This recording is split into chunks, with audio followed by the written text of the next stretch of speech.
तो जी हाँ देवी और सज्जनों, आप सभी का स्वागत है मेरे एक और नए वीडियो में। तो आज हम बात करने वाले हैं जर्मनी के कुत्ते से, मेरा मतलब जर्मनी के कुत्ते के बारे में। ये बहुत ही लॉयल ब्रीड होती है। इस ब्रीड को अगर आप एक रोटी भी डाल दो या दो रोटी भी, वो तुमको कभी नहीं भूलेगी। ये ब्रीड बहुत खास होती है। तो आप उस ब्रीड को पहचानते नहीं है तो मैं आपको उस ब्रीड का एक फ़ोटो दिखाना चाहूँगा। नहीं पहचाना? अरे अरे, तुम तो धोखा खा गए। अरे गॉड, 19-20 का ही तो फर्क है बस। यहाँ कोई है तो। जी हाँ दोस्तों, ये वो जर्मनी का वही कुत्ता है जो जर्मनी से भौंकता है। और साले जब लोगों ने ये कहने लगे कि जर्मनी से भौंकता है तो इंडिया आके भी दिखा दिया। तो देखो भाई, इंडिया आके तुम कुछ दम नहीं दिखा रहे हो। जो तुम हमारी सरकार के बारे में बोल रहे हो ना, उसको तो हम आपको लपेटते हैं। चलिए देखते हैं इन्होंने क्या कहा है, जरा इनका वीडियो देखते हैं। झूठ बोलने की जितनी हदें होती है ना, नरेंद्र मोदी ने वो सारी हदें पार कर दी हैं। अभी कुछ दिन पहले अमित शाह तेलंगाना में जाकर कहते हैं कि मोदी जी को वोट करो, मोदी जी तेलंगाना को नंबर 1 स्टेट बना देंगे देश की। मोदी जी के नेतृत्व में 10 सीट दे दीजिए, हम तेलंगाना को देश का नंबर 1 राज्य बनाएंगे, नंबर 1 राज्य। 3 दिन पहले नरेंद्र मोदी ओडिशा में जाकर कहते हैं कि हमें वोट करो, हम ओडिशा को नंबर 1 स्टेट बना देंगे। 5 साल में ये मोदी की गारंटी है, उड़ीसा को हम नंबर 1 बना देंगे। इतना ही नहीं, इससे पहले कर्नाटका में जाकर कहा था कि हम कर्नाटका को नंबर 1 स्टेट बनाएंगे। कर्नाटका को पूरे देश का नंबर 1 राज्य बनाने का लिए। इससे एक ही चीज पता लगती है, ये देश की जनता को, आप लोगों को बिल्कुल बेवकूफ समझते हैं। मोदी का वो मुसलमान मंगलसूत्र वाला भाषण याद है ना, कि देश की संपत्ति पर पहला अधिकार मुसलमानों का है। आज मोदी वाराणसी में इंटरव्यू देते वक्त कहते हैं कि वो हिंदू मुसलमान तो कभी कर ही नहीं सकते। मैं जिस दिन हिंदू मुसलमान करूंगा ना, उस दिन मैं सार्वजनिक जीवन में रहने योग्य नहीं रहूंगा, और मैं हिंदू मुसलमान नहीं करूंगा। ये मेरा संकल्प है। मतलब झूठ बोलने की भी हद होती है यार। अगर आप में से अभी भी कोई ऐसा बचा है ना जो मोदी की बातों में यकीन कर रहा है, अपने माथे के ऊपर बेवकूफ लिखवा लो। तो भाई मार्कर लेके मैं आता हूँ जर्मनी, थोड़े से पैसे मेरे को कोई दे दो। मैं आपके माथे पे ना कुत्ता लिखवाना चाहता हूँ जो जर्मनी से भौंकता है। मैं भी लिखवा दूँ। और आप ये जो बोल रहे हो कि मोदी ये कह रहा है वो कह रहा है, तो मोदी चाहता है कि पूरा भारत नंबर 1 हो। पूरे मोदी चाहता है कि जितने भी राज्य हैं हमारे भारत में वो सारे नंबर 1 हो, ताकि पूरा भारत ही नंबर 1 हो। मोदी कभी भी एक दूसरे राज्य को लड़वाना या नंबर 1 नंबर 2 ऐसा नहीं करेगा। सभी को एक समान रखेगा ताकि भारत एक मिसाल बन जाए कि सभी राज्य उसमें एक समान है और सभी राज्य में समान फैसिलिटी सब कुछ मिलता है। ऐसा नहीं है कि कोई भी राज्य पीछे रह गया या कोई भी आगे निकल गया। मोदी सबको समान गिनता है। और ये जो तुम मुसलमान और हिंदू की बात कर रहे हो ना, तो ध्रुव राठी जी, आपने एडिटिंग तो बढ़िया की है। और ये हिंदू मुस्लिम वाला जो बात किया है ना मोदी जी ने, वो वाला बात भी हम आपको बताते हैं। वो क्या है ना, जो आपके जो प्रिय केजरीवाल और राहुल जी, उन्होंने क्या कहा था पता है आप? जब कांग्रेस की सरकार थी तब उन्होंने ये कहा था कि सोना जवेरात जो भी ज़मीन जायदाद जो भी है उसमें किसी के भी नाम पे हो, पर अगर अगर उस पे किसी का पहला हक है, चाहे मेरे नाम 100 हेक्टर ज़मीन हो, तो वो उस पे मेरा अधिकार नहीं है, उस पे मुस्लिम का अधिकार है। राहुल गांधी ने ये कहा था, मेरी ज़मीन पे मुस्लिम का अधिकार है, हिंदू का कोई अधिकार नहीं है। मतलब उनका कहना यह था कि बचे हुए टुकड़ों पे हम पले, हम कुत्तों की तरह फेंके हुए टुकड़ों पे पले। और राहुल गांधी ने तो यहाँ तक कह दिया था, और मोदी जी ने इसका स्ट्रेट रिप्लाई दिया था। उन्होंने कहा था जो जिसका है वो उसका है, वो संपत्ति इस देश की। और कहीं महाज्ञानी आके कहते हैं कि इस देश की हर संपत्ति पे मुस्लिम का हक है। ऐसा राहुल गांधी ने कहा था, वो मोदी जी ने रिप्लाई देते हुए कहा था। तो ज़रा एडिट के बिना डाल दीजिएगा। आपको हम बता रहे हैं कि ये आपको लगता है कि हम मोदी को ऐसे गलत साबित कर देंगे, तो देखिए ऐसे तो साबित होने हम देंगे नहीं। और ये हिंदू मुस्लिम की जहाँ पे चीज़ें आप बोलते हैं कि मोदी झूठ बोल रहा है, मोदी झूठ नहीं बोल रहा। मोदी ने कब कहा कि मुसलमान ये वो? मोदी कब कह रहा है? मोदी के मुंह से कब निकला है? मोदी के मुंह से निकले तब हमको बताना। कह तो हम रहे हैं, अगर आप में दम है तो कुछ करके दिखाइए।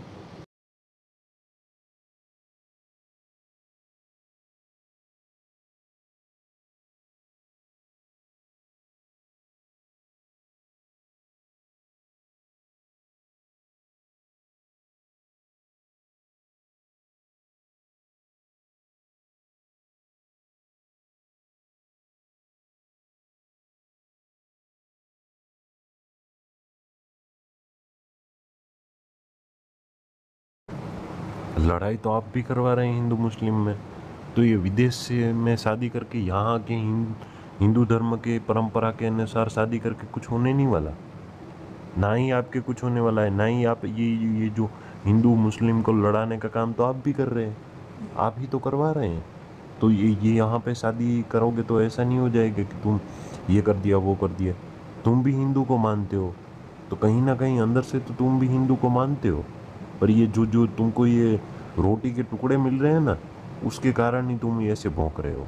तो एक बार फिर वक्त आ गया है जब 7 मई को हमारे देश की इन 12 स्टेट्स में लोग वोट देने के लिए लाइन में लगेंगे। तो वोट जरूर देना, लेकिन वोट देने से पहले याद रखना कि ईवीएम पर बीजेपी को वोट देने के बाद जो लाल बत्ती जलेगी वो आपकी माँ बहन बेटी के लिए एक रेड सिग्नल होगा। मंजूर है क्या? क्योंकि 7 मई को हाथरस में भी वोट देने के लिए लाइन लगेगी, लेकिन उस लाइन से वो दलित बच्ची गायब होगी जो शायद होती अगर इस सरकार में वो या तो दलित ना होती या शायद एक महिला ही ना होती। तो वोट जरूर देना, लेकिन याद रखना कि हाथरस से 5 घंटे दूर ही उन्नाव में इस देश की एक बेटी के साथ इस देश की सरकार के ही एक एमपी ने रेप किया था। तो वोट जरूर देना, क्योंकि वोट देने के लिए लाइन तो कर्नाटका में भी लगेगी और बीजेपी को दिया हुआ आपका हर एक वोट आपके घर की बहन बेटी को प्रज्वल रवन्ना जैसे दरिंदों के साए में लाकर खड़ा कर देगा। तो वोट जरूर देना, लेकिन वोट देने से पहले एक बार खुद से पूछना कि हमारे प्राइम मिनिस्टर ने एक रेपिस्ट के लिए आपसे वोट आखिर मांग कैसे लिया, और लाइन तो गुजरात में भी लगेगी। तो वोट जरूर देना, लेकिन वोट देने से पहले याद रखना कि बिल्किस बानो के बलात्कारियों का सरकार ने हथकड़ियों से नहीं फूल मालाओं से स्वागत किया था। तो वोट किसे देना है ये फैसला बिल्कुल आपका है, लेकिन आज सवाल मेरा और आपका नहीं, हमारी बहनों का है,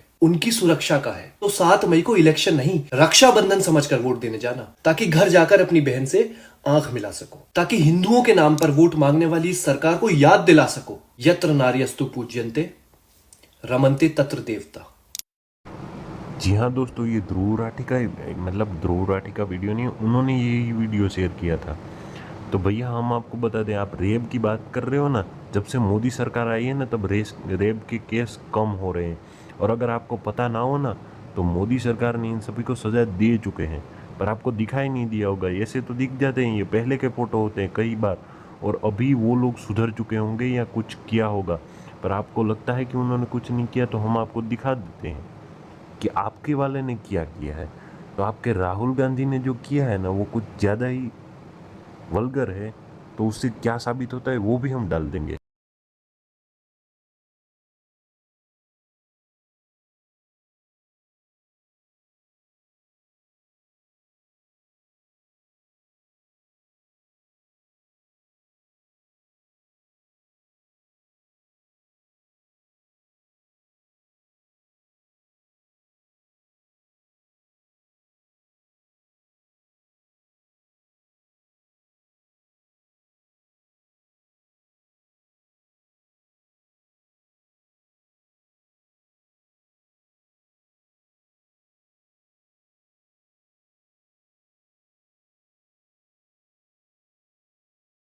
नोटी हो रहा के माँ खराब हो जाएगा, मैं माँ अम्मा बहन पे आ जाऊंगा, मैं इनकी अम्मा बहन पे आ जाऊंगा। देखिए ध्रुव राठी जी, हमें अम्मा बहन पे आना ही नहीं पड़ा, इन्होंने तो खुद ने साबित कर दिया ये क्या कह रहे हैं। और आपके वाले भी झूठ बोलने में कोई कम नहीं है। आपको एक और वीडियो दिखाते हैं आपके वाले। और एक और बात सुन लीजिए, आजकल एक व्यक्ति है जो पूरे हिंदुस्तान में गुजरात की बात करते हैं। गुजरात को अगर किसी ने खड़ा किया है, गुजरात को किसी ने खड़ा किया है, गुजरात को अमूल दिया है, गुजरात को दूध दिया है, तो इस तरफ देखिए, इन महिलाओं ने दिया है, गुजरात की महिलाओं ने दिया है। Personally I am from Gujarat.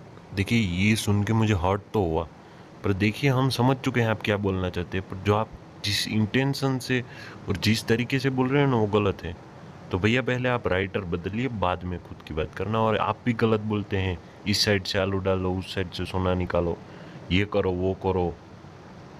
तो पहले अपना सुधारिए। और जर्मनी के कुत्ते, देख तुझे जितना भौंकना है उतना भौंक ले, आएगा तो मोदी ही।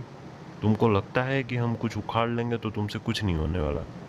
तुम वहाँ से भौंकते रहो, पर जो सच है वो सच रहेगा। और तुम कहते हो ना कि योगी मोदी सब हिंदुओं को लड़वाते हैं, पर जरा देख लो, बाद में बताते हैं हम आपको। पॉपुलेशन जिहाद, इसका जिक्र आपने जरूर कहीं ना कहीं सुना होगा। ये एक कंस्पिरेसी थ्योरी है जिसके मुताबिक देश के सभी मुसलमानों का एक सीक्रेट प्लान है कि बहुत सारे बच्चे पैदा करो ताकि देश पर उनका राज हो जाए। पहले तो सिर्फ सड़क छाप ट्रोल्स इसे फैलाते थे, फिर गोदी मीडिया के एंकर्स और अब तो बीजेपी के टॉप पॉलिटिशियंस भी इसकी बात करने लगे। असल में बात क्या है, किसी भी तानाशाह को तानाशाह बनने के लिए ऐसी झूठी कंस्पिरेसी थ्योरीज फैलानी पड़ती हैं ताकि लोगों के अंदर डर बिठाया जा सके। आप पूछोगे क्या सबूत है मेरे पास? 2011 के सेंसस के मुताबिक लक्षद्वीप में 96% लोग मुसलमान हैं, और अगर सभी मुसलमान ज्यादा बच्चे पैदा करते हैं तो इस जगह का फर्टिलिटी रेट, बर्थ रेट सबसे ज्यादा होना चाहिए देश में, है कि नहीं? लेकिन सरकारी वेबसाइट पर जाकर देख लो, 2020 में जहां इंडिया का एवरेज बर्थ रेट 19.5 पर 1000 है, लक्षद्वीप का बर्थ रेट सिर्फ 14.6 है। NFHS 5 डेटा के अनुसार जहां इंडिया में ऑन एवरेज एक औरत 2 बच्चे पैदा करती है, वहीं लक्षद्वीप में ऑन एवरेज एक औरत 1.4 बच्चे पैदा करती है। इसके पीछे सिर्फ एकमात्र कारण है, फीमेल लिटरेसी।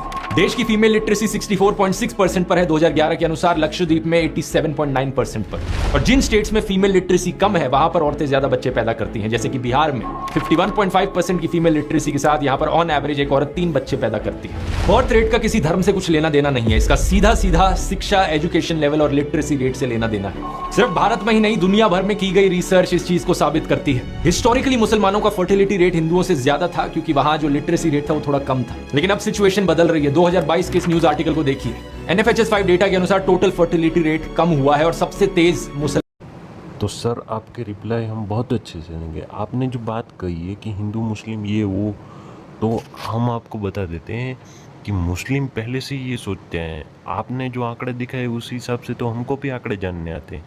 तो पहले दूसरे देशों में, पाकिस्तान, अफगानिस्तान, अलग अलग देशों में, जैसे मुस्लिम देशों में, वहाँ पे भी हिंदू ज़्यादा थे। तो वहाँ पे हिंदू कहाँ गए? आज के टाइम में रेट देख लेना। अगर एवरेज में 2 पैदा होते हैं तो आज के टाइम में क्या हो रहा है? और मुस्लिम के कई सारे लोंडों ने ये कहा है कि हमारी सरकार, मतलब हमारी कांग्रेस, उन्होंने साफ शब्दों में कहा है वो आई तो हम हिंदुओं को कम कर देंगे, देख लेना, एक दिन हम राज करेंगे, ये कहा है।